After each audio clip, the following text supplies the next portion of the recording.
Welcome to மகள் YouTube channel. இன்றைக்கி நம்ம பார்க்க போகிறது ஒரு புதுவிதமான ஒரு ஈவினிங் ஸ்நாக்ஸ். குழந்தைங்களுக்கும் ரொம்ப பிடிக்கும். இதை நம்ம எப்படி செய்ய போகிறோம்னா பச்சை பட்டாணி வச்சு செய்ய போகிறோம். ஏன்னா இந்த சீசனுக்கு வந்து இது ரொம்ப ரொம்ப மலிவாக கிடைக்கும்.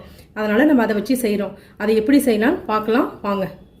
பச்சை பட்டாணி குழி பணியாரம் செய்வதற்கு தேவையான பொருட்கள்: பச்சை பட்டாணி 1 கப்பு, இஞ்சி, பூண்டு, கொத்தமல்லி தழை, இதில் வந்து சோம்பு, சீரகம், மிளகு கொஞ்சம் கொஞ்சம் எடுத்துக்கங்க. ஒவ்வொரு ஸ்பூன் மிளகு சீரகம் எடுத்துக்கோங்க. ஒரு 10 மிளகு எடுத்துக்கோங்க. தேவையான உப்பு, கருவேப்பிலை, பச்சை மிளகாய், கார்ன். சரிங்களா? இந்த கார்ன் பச்சை பட்டாணியை வந்து சீசன்லேயே நம்ம செஞ்சு அதை பார்க்கலாம். சரிங்களா? அதை எப்படி செய்யலான்னு பார்க்கலாம் வாங்க. இந்த பச்சை பட்டாணி குழி பணியாரத்துக்கு தேவையான பொருட்களை ஃபஸ்ட்டு நம்ம மிக்சியில் போட்டு கிரைண்ட் பண்ணிக்கலாம். மிக்சி ஜாரில் அதுக்கு பச்சை பட்டாணி, சோம்பு, சீரகம், மிளகு, பச்சை மிளகாய் தேவைக்கேற்ப போட்டுங்க, இஞ்சி, பூண்டு, கார்ன்,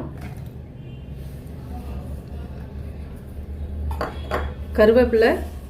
ஏன் கருவேப்பிலாம் போட்டு அரைக்கிறோன்னா பசங்கள்லாம் அதை வந்து ஒதுக்கிடுவாங்க சாப்பிடாம. அதுக்காக நம்ம இதிலே அரைச்சி செஞ்சிட்டோம்னா எல்லாமே அதில் கலந்துருக்கும். அது உடம்புக்கு நல்லது. அதுக்காக மல்லித்தழை, தேவையான அளவு உப்பு. இது எல்லாத்தையும் நம்ம ஃபஸ்ட்டு கிரைண்ட் பண்ணிக்கலாம்.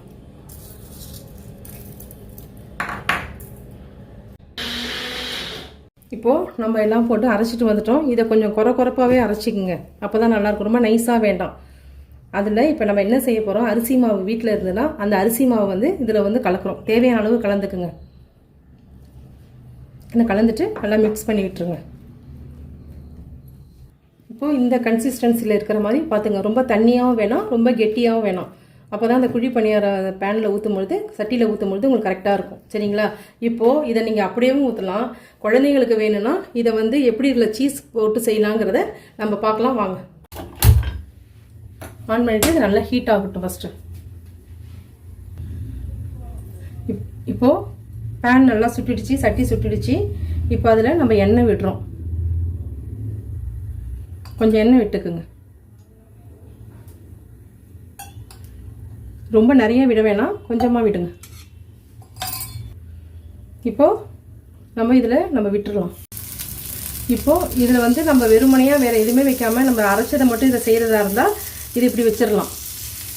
நிறைய வைக்காதீங்க, கொஞ்சமாக வைங்க போகிறோம். இப்போ குழந்தைங்களுக்கு கொடுக்குற மாதிரி ஒரு கலர்ஃபுல்லாக கொடுக்கணுன்னா இதில் கொஞ்சமாக விட்டுட்டு இதில் சீஸ் இருக்குல்ல, அந்த சீஸை வந்து இப்படி நடுவில் வச்சுருங்க. நடுவில் வச்சுட்டு இன்னொரு லேயர் வந்து இன்னும் கொஞ்சம் மாவு விட்டுருங்க.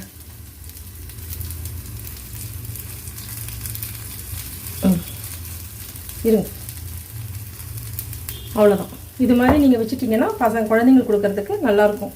இது ரொம்ப ஹெல்த்தியான ஒரு ஃபுட்டு தான். வெறும் க்ரீன் வெஜிடபிள் வச்சு தான் நம்ம செய்கிறோம்.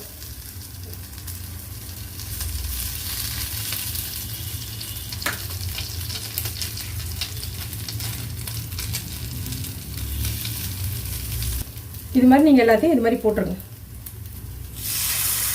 பெரிய சீஸ் பிடிக்காதவங்களுக்கு வெறுமனே இதை மட்டும் போட்டு கொடுத்துருங்க.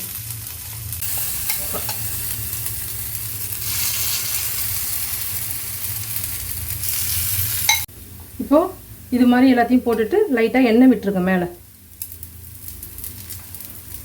அவ்வளோதான். இது வந்து சிம்மில் வச்சுருங்க. வச்சுட்டு ஒரு 15 மினிட்ஸ் வந்து நல்லா வேகட்டும். மூடி போட்டுருங்க. அவ்வளோதான். 15 மினிட்ஸ் மேலே ஆகிடுச்சு. இப்போது நம்ம இதை வந்து இந்த ஒரு பிக் வச்சு இதை வந்து வெந்திருக்கா என்னன்னு பார்த்துடலாம். அது ஒட்டாமல் வரணும். வந்துட்டு நம்ம இதை அப்படியே திருப்பி போட்டுடலாம்.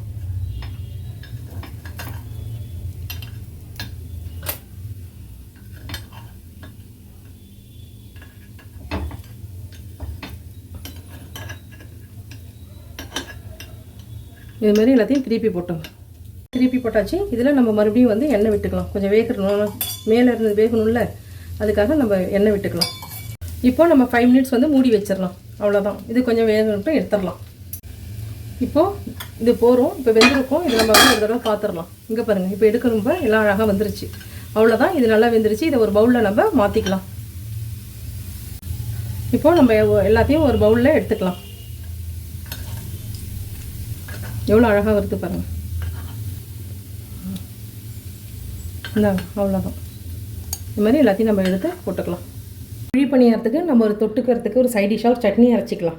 அதுக்கு தேங்காய், முந்திரி, காரம் தேவைன்னா பச்சை மிளகா போட்டுங்க, இல்லைன்னா தேவையில்லை, அது ஆப்ஷனல் தான். நெக்ஸ்ட்டு வந்து கல் உப்பு, இது எல்லாத்தையும் போட்டு நம்ம அரைச்சிட்டு வந்துடலாம். என்னுடைய ஸ்டைலில் பச்சை பட்டாணி குழி பணியாரமும் தேங்காய் முந்திரி சட்னியும் ரெடி ஆகிடுச்சு. சரிங்களா, இதுதான். இப்போ இதை நம்ம இப்போது எப்படி டெக்கரேட் பண்ணலாம்னு பார்க்கலாம்.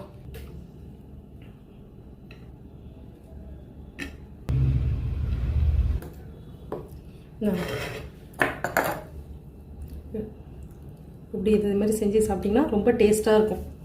சரிங்களா, அவ்வளோதான். இப்போது நம்ம சீஸ் போட்டதை எடுத்துருக்கோம்ல, அது பாருங்கள் எப்படி இந்த பசங்க சாப்பிட்றதுக்கு நல்லாயிருக்கும். எப்படி வருது பாருங்கள். இது உங்களுக்கு பிடிச்சிருந்தா சாப்பிட்டு பார்த்துட்டு லைக் பண்ணுங்கள், ஷேர் பண்ணுங்கள், சப்ஸ்கிரைப் பண்ணுங்கள். தேங்க்யூ.